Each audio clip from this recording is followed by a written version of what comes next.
Hello students, good morning. Have a nice day. આજનો દિવસ તમારો શુભ રહે. સ્ટાન્ડર્ડ 3માં સબ્જેક્ટ ઇંગ્લિશ વિષય હું ભણાવી રહી છું. HBK શાળા પરિવાર તરફથી હું આપ સૌનું હાર્દિક સ્વાગત કરું છું. બાળ મિત્રો, ખાસ ધ્યાન રાખજો. મેં તમને અત્યાર સુધી હસવાઈ દીર્ઘઈવાળો કક્કો સમજાવી દીધો, એની એક્સરસાઇઝ 1, 2 સમજાવી દીધી. હવે એની તમારે વર્કશીટ આવશે. વર્કશીટ તમારે ખાસ લખવાની છે અને બીજા દિવસે તમારે આન્સર કી પણ આવશે. ખાસ મારા વાલી મિત્રોને થોડું ઘણું મારે કહેવું છે કે જે પણ વિડીયો અમારા આવે છે એનો પ્રતિભાવ તમારે વોટ્સઅપ દ્વારા મેસેજ કરીને લખવાનો છે અને અમારા સુધી પહોંચતા કરવાના છે. હવે આગળ બાળ મિત્રો, આજે આપણે નવો ટૉપિક સમજવાનો છે. તો જોઈએ. નવા ટૉપિકનું નામ છે article A N. Article A N, article 2 છે, એ અને એન. બરોબર. તો આજે આપણે જોવાનું છે કે અંગ્રેજી ભાષામાં 26 મૂળાક્ષરો હોય છે. બરોબર. કેટલા મૂળાક્ષરો હોય છે? 26. એમાં 5 સ્વરો છે. કયા કયા સ્વરો છે? એ, ઈ, આઈ, ઓ, યુ. અને બાકીના જે 21 છે એ શું છે? વ્યંજનો છે. સ્વરને અંગ્રેજીમાં આપણે વોવેલ્સ કહેવામાં આવે છે. સ્વરને અંગ્રેજીમાં આપણે શું કહીએ છીએ? વોવેલ્સ. જ્યારે વ્યંજનને કહીએ છીએ કોન્સોનન્ટ. બરોબર. આગળ આ પાઠમાં આપણે આર્ટિકલ્સ એ એન નો ઉપયોગ શીખીશું. બરોબર. આર્ટિકલ્સને આપણે ઉપપદ પણ કહેવામાં આવે છે. 3rd નંબર, ગણી શકાય તેવી કોઈ પણ એક વસ્તુ, પ્રાણી કે વ્યક્તિનો નિર્દેશ કરતી વખતે તે અંગ્રેજી શબ્દની આગળ એ અથવા એન આર્ટિકલ મુકાય છે. જુઓ બાળ મિત્રો, કોઈ પણ એક વસ્તુ, પ્રાણી કે વ્યક્તિનો આપણે નિર્દેશ કરતા હોઈએ ત્યારે તે અંગ્રેજી શબ્દની આગળ આપણે એ અથવા તો એન આર્ટિકલ મુકાય છે.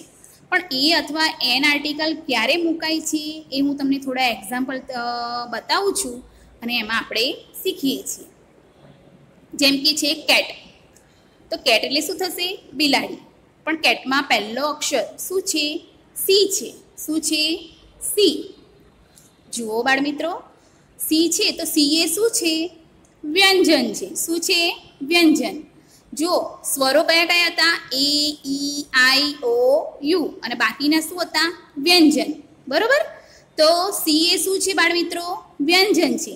તો વ્યંજન હોય તો એ શબ્દની આગળ આપણે શું મૂકીશું? કયો આર્ટિકલ મૂકીશું? એ.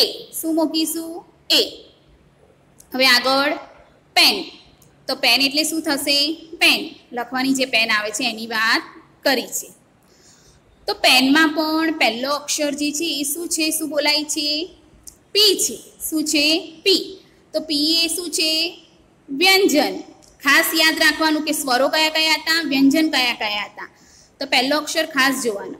તો પેન છે તો એમાં પી બોલાય છે, પી લખાય છે. તો પી એ શું છે? વ્યંજન. તો વ્યંજન હોય તો એ શબ્દની આગળ શું આવશે? કયો આર્ટિકલ? એ. બરોબર. એવી જ રીતે ટીન છે, બોક્સ છે. બરોબર. પછી આગળ છે એલિફન્ટ. તો એલિફન્ટ એટલે શું છે? હાથી. બરોબર. તો હાથી બોલીએ છીએ પણ એલિફન્ટ લખીએ છીએ ત્યારે આગળ કયો અક્ષર આવે છે? પહેલો ઈ. શું આવે છે? ઈ.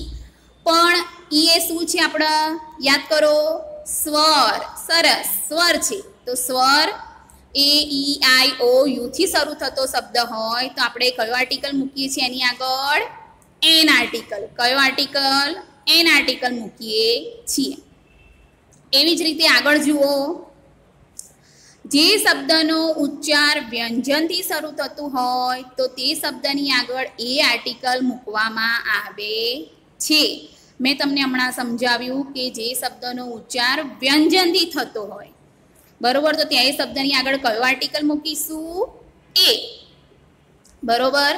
અને સ્વરો કયા કયા હતા? એ, ઈ, આઈ, ઓ, યુ. ખાસ ધ્યાન રાખવાનું બાળ મિત્રો, સ્વરો યાદ રાખવાના અને બાકીના શું છે? આપણા 21 વ્યંજનો છે. બરોબર. એમાં આગળ જુઓ, એક્ઝામ્પલ તરીકે તમને અહીંયા આપેલું છે કે જે શબ્દનો પહેલો અક્ષર સ્વર હોય, પહેલો અક્ષર શું હોય? સ્વર હોય, અથવા તો સ્વરથી શરૂ થતો હોય, એ ઈ આઈ ઓ યુ ઉચ્ચારથી શરૂ થતો હોય તો તેની આગળ આપણે શું મૂકીશું? એન આર્ટિકલ મૂકવામાં આવે છે. બરોબર. જો અહીંયા બાળ મિત્રો શું કીધું છે કે જે શબ્દનો પહેલો અક્ષર સ્વર હોય, એટલે કે સ્વરથી શરૂ થતો હોય, કે એથી, ઈથી, આઈ ઓ યુથી શરૂ થતો હોય, ઉચ્ચારથી શરૂ થતો હોય તો તેની આગળ આપણે એન આર્ટિકલ મૂકવામાં આવે છે. જેમ કે એક્ઝામ્પલ તરીકે તમને અહીંયા આપેલું છે એપલ. બરોબર બાળ મિત્રો, એપલ બોલીએ છીએ તો આગળ પહેલો અક્ષર કયો આવે છે? એ. બરોબર ને? તો એ શું છે? આપણો સ્વર છે. શું છે? સ્વર છે. તો સ્વરથી શરૂ થતો હોય તો આપણા આગળ કયો આર્ટિકલ આવશે? An article. બરોબર. ચલો આગળ છે એગ. એગ એટલે ઈંડું. બરોબર. તો એગમાં પહેલો અક્ષર કયો છે? ઈ. અને ઈ એ શું છે? સ્વર. શું છે? સ્વર. સ્વરો યાદ કરો, એ ઈ આઈ ઓ યુ. તો અહીંયા ઈથી શરૂઆત થાય છે, તો યુથી ઈથી શરૂઆત થાય તો કયો આર્ટિકલ આવશે? An article. એવી જ રીતે અહીંયા છે તમને આઉલ. આઉલ એટલે ગુવડ. તો આઉલમાં પહેલો અક્ષર કયો છે? ઓ. તો ઓ એ શું છે? સ્વર છે કે વ્યંજન? બાળ મિત્રો યાદ કરો. હા, વેરી ગુડ. શું છે? સ્વર છે. અને ઓથી શરૂઆત થાય છે તો શું થશે? કયો આર્ટિકલ આવશે? An article. બરોબર બાળ મિત્રો. જો તમને અહીંયા આગળ તમને ગુજરાતી સ્વરો પણ આપેલા છે. અ, આ, ઈ, મોટો ઈ, નાનો ઉ, મોટો ઉ, એ, ઐ, ઓ, ઔ, અને અહ. એ આપણા શું છે? ગુજરાતી સ્વરો. અને બાકીના જે છે એ આપણા અંગ્રેજી સ્વરો. જો અંગ્રેજી સ્વરો કયા કયા છે? એ ઈ આઈ ઓ યુ. જુઓ બાળ મિત્રો, એ અને એન આર્ટિકલ એક વચન માટે જ વપરાય છે. બહુવચન માટે આપણે આર્ટિકલનો ઉપયોગ થતો નથી. સમજાઈ ગઈ બાળકો? એક વચન. એક વચન એટલે એક વસ્તુ માટે આપણે વાપરીએ છીએ. બહુવચન એટલે બહુ બધી વસ્તુઓ માટે આપણે આર્ટિકલનો ઉપયોગ કરતા નથી. વ્યક્તિનું નામ, દેશનું નામ, શહેરનું નામ વગેરે માટે પણ આપણે આર્ટિકલનો ઉપયોગ થતો નથી. બરોબર બાળકો? તો આ જ રીતે મેં તમને આજે એ એન આર્ટિકલ સમજાવ્યા. મને પહેલાં એમ કહો બાળકો કે સ્વરો કેટલા છે આપણા? 5. Very good. અને કયા કયા? સરસ. એ ઈ આઈ ઓ યુ. બરોબર. એ આપણા સ્વરો થયા. સ્વરોને અંગ્રેજીમાં શું કહીશું? વોવેલ્સ. બરોબર. અને બાકીના શું છે આપણા? 21. એમાંથી 5 સ્વરો હતા તો બાકીના 21 શું થયા આપણા? વ્યંજનો. બરોબર બાળ મિત્રો? તો સ્વરોથી જે શબ્દનો ઉચ્ચાર થતો હોય તો એની આગળ આપણે શું મૂકીએ છીએ? An article. અને વ્યંજનથી શરૂ થતો શબ્દ હોય તો આપણે કયો આર્ટિકલ મૂકીએ છીએ? એ આર્ટિકલ. ખાસ બાળ મિત્રો આ આપણે આજે ધ્યાન રાખવાનું છે. બરોબર. હવે આજે મેં તમને આ તો સમજાવી દીધું, પણ તમને આગળ આ એની થોડી ઘણી એક્સરસાઇઝ સમજાવું છું.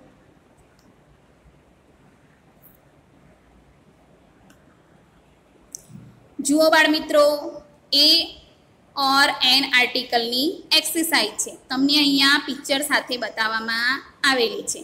જેમ કે પહેલું ચિત્ર છે બુકનું ચિત્ર છે. તો બુક એટલે ચોપડી થશે. બરોબર. હવે એની આગળ તમને ખાલી જગ્યા મેં લખીને આપેલા છે આન્સર, પણ તમે ખાસ જુઓ. બુકમાં પહેલો અક્ષર શું બોલાય છે? બી. શું બોલાય છે? બી. તો બી એ શું છે? વ્યંજન. શું છે? વ્યંજન. તો વ્યંજનથી શરૂ થતો હોય તો આપણે કયો આર્ટિકલ આવશે? એ. કયો આર્ટિકલ આવશે? એ. બરોબર. એવી રીતે બીજો શબ્દ છે એન્ટ. એન્ટ એટલે જો એનું ચિત્ર એન્ટ. એન્ટ એટલે કીડી. બરોબર. તો અહીંયા એન્ટ લખ્યું છે એમાં પહેલો અક્ષર શું છે એ, તો એ શું છે યાદ કરો, આપણા સ્વરો કયા એ ઈ આઈ ઓ you, A E I O you સ્વરોથી શરૂઆત થતો શબ્દ હોય તો આપણે કયો આર્ટિકલ આવશે, એન આર્ટિકલ. શું આવશે એન. ખાસ યાદ રાખવાનું બાળ મિત્રો. ત્રીજો શબ્દ છે કેટ. કેટ એટલે બિલાડીનું ચિત્ર છે અને કેટમાં પહેલો અક્ષર સી છે અને સી એ શું છે વ્યંજન છે, બરોબર ને. તો વ્યંજનથી શરૂ થતો હોય તો શું થશે, કયો આર્ટિકલ આવશે એ. એવી જ રીતે આગળ છે એપલ. એપલ એટલે સફરજન, બરોબર બાળ મિત્રો. તો સફરજનમાં પહેલો અક્ષર શું છે એ અને એ શું છે સ્વર છે, તો સ્વરથી શરૂ થતો હોય તો કયો આર્ટિકલ આવે એન. કયો આર્ટિકલ આવે એન. એવી જ રીતે છે બો. બો એટલે માથામાં નાખવાનું બક્કલ, બરોબર. તો એમાં પહેલો અક્ષર કયો છે બી, તો બી એ શું છે વ્યંજન, બરોબર ને. તો વ્યંજનથી શરૂ થતો હોય તો કયો આર્ટિકલ આવશે એ. કયો આવશે એ.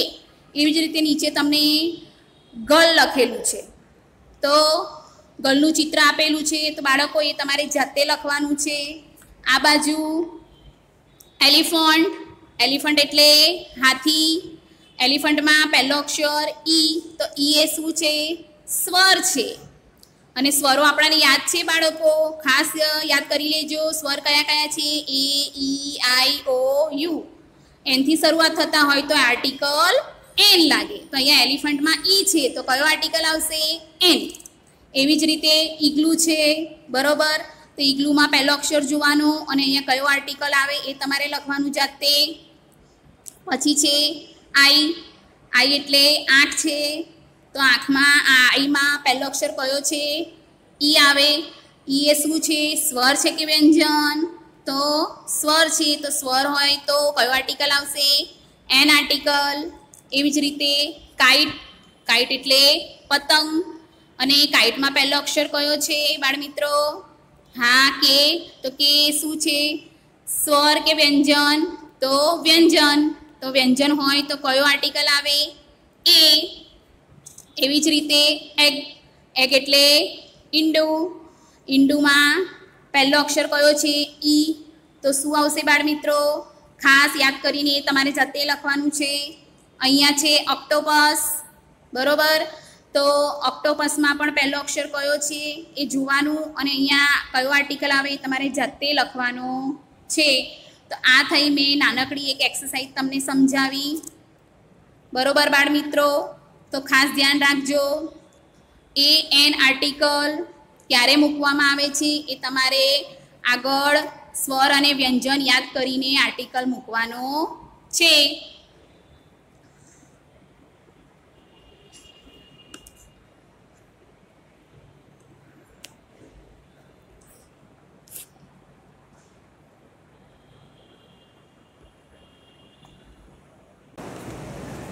તો આ જ રીતે આજે મેં જે પણ તમને સમજાવ્યું એ ઘરેથી એક્સરસાઇઝ એની જે મેં સમજાવી ચિત્રવાળી એ તમારે એકવાર લખવાની છે અને એનું જે પણ મેં આગળ તમને માહિતી સમજાવી એ પણ તમારે એકવાર ઘરેથી લખવાનું છે અને તૈયારી કરવાની છે. બીજું આગળ આપણે નવું કાલે શીખીશું.